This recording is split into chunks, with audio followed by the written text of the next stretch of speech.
먼저 결론부터 간단히 말씀드립니다. 요 재개발 재건 주사업을 할 때 이런 비례율이라는 개념이 있습니다. 비례율.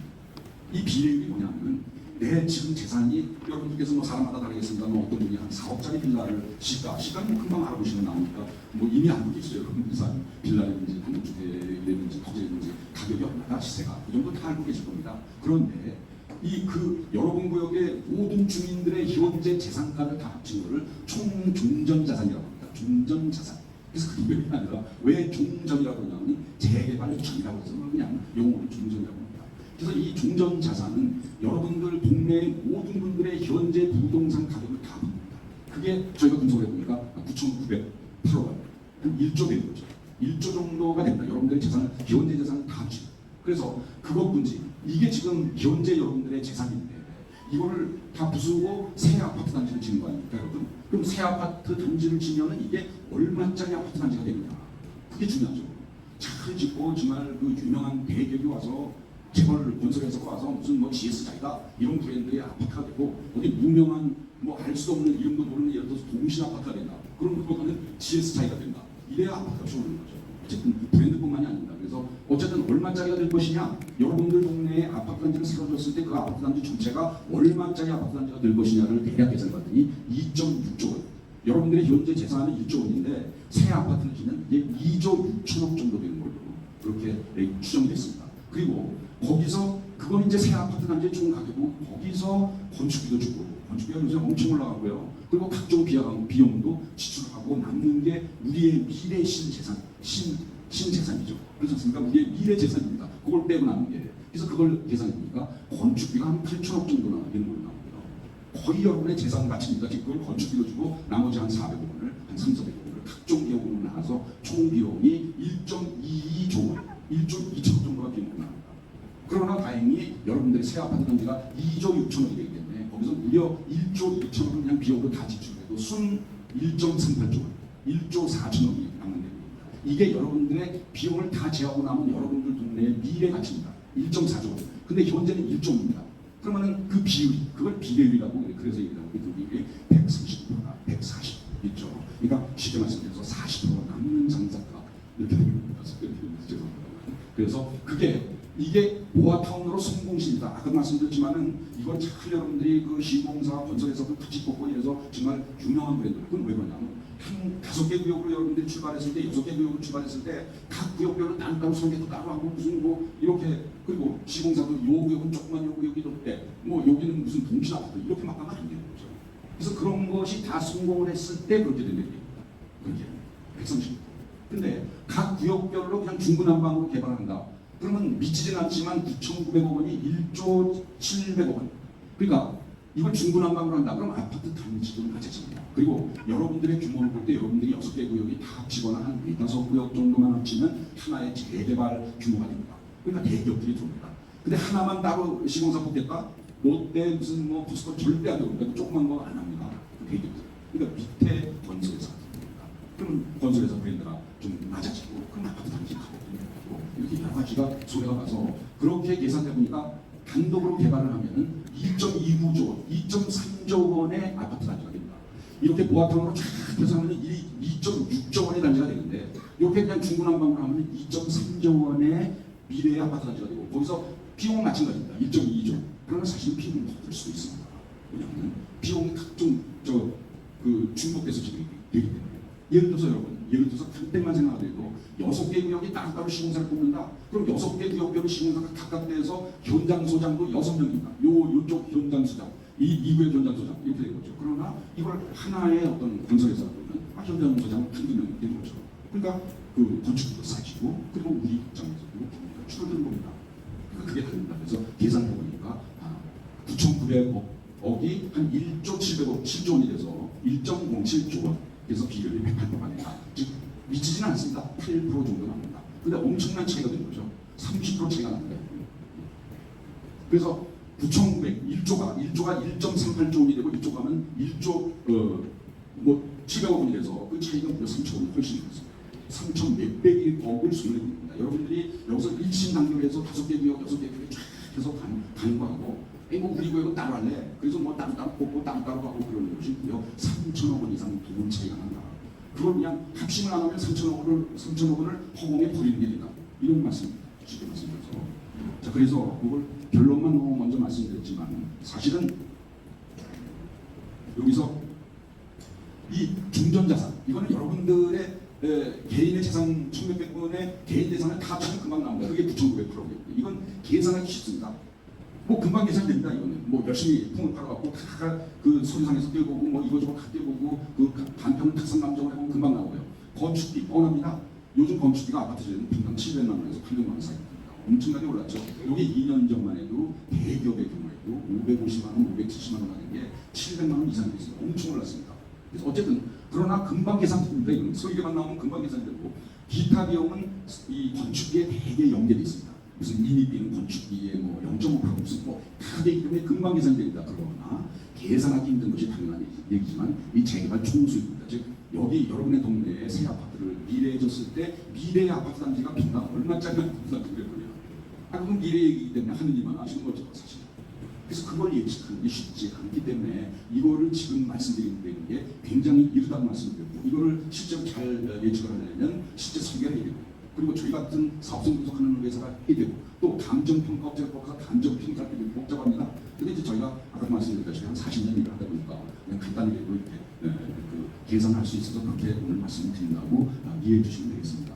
몇 가지 그 전에 말씀드리겠습니다. 이게 뭐냐면은 즉 어려운 문제가 여러분의 동네에 아파트 단지를 지면 얼마짜리가 될 것인가 이게 하느님만 알지만 다행히 그 시뮬레이션하는 그 수학적인 고등수학 수학 기법이 많이 개발됐습니다. 그래서 그 중에 저희가 저희 회사 많이 쓰는 시뮬레이션 기법이 있는데요.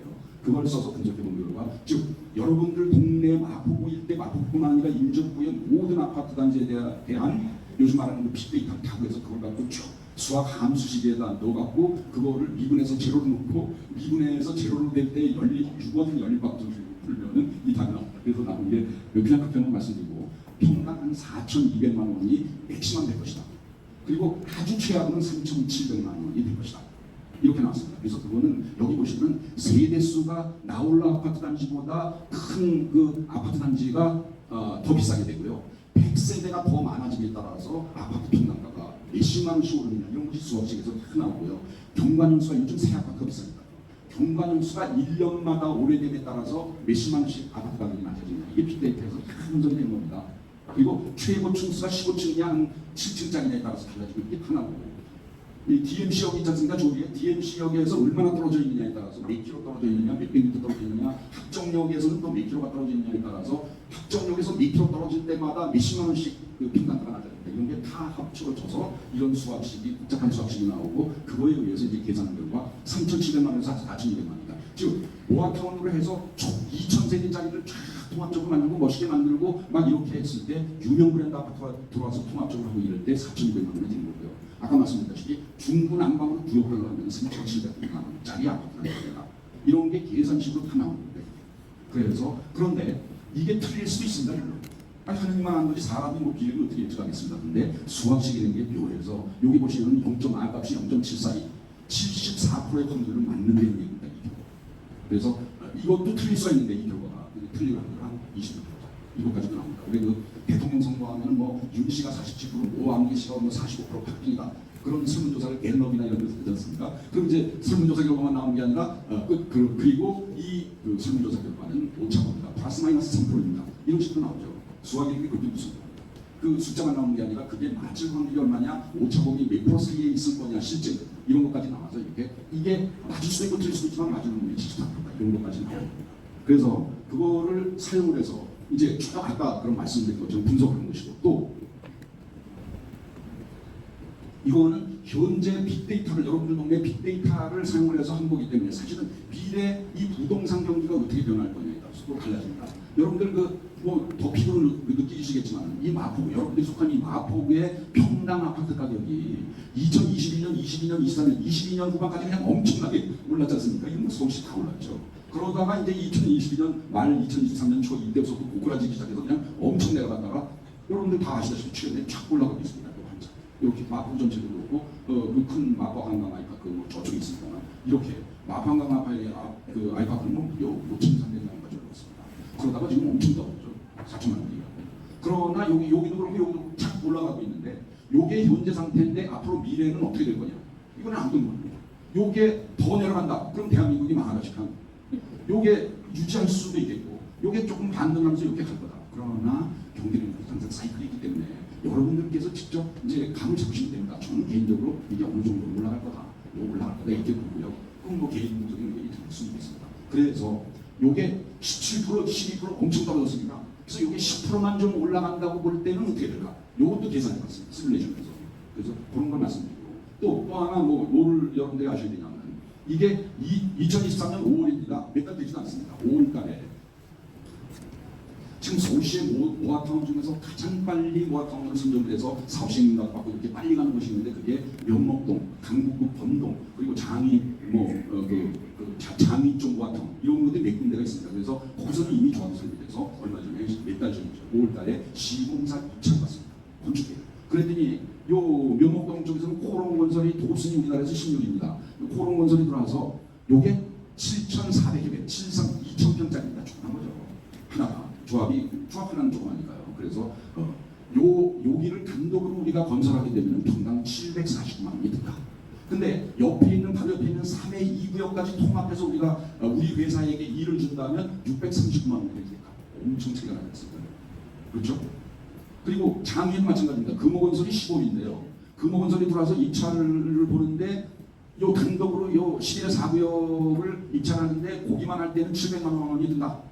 근데 옆에 있는 그 11회 5구역도 우리 회사에게 일을 준다면 620만 원이죠. 이렇게 차이가 납니다. 그래서 요게 한 2만 개배.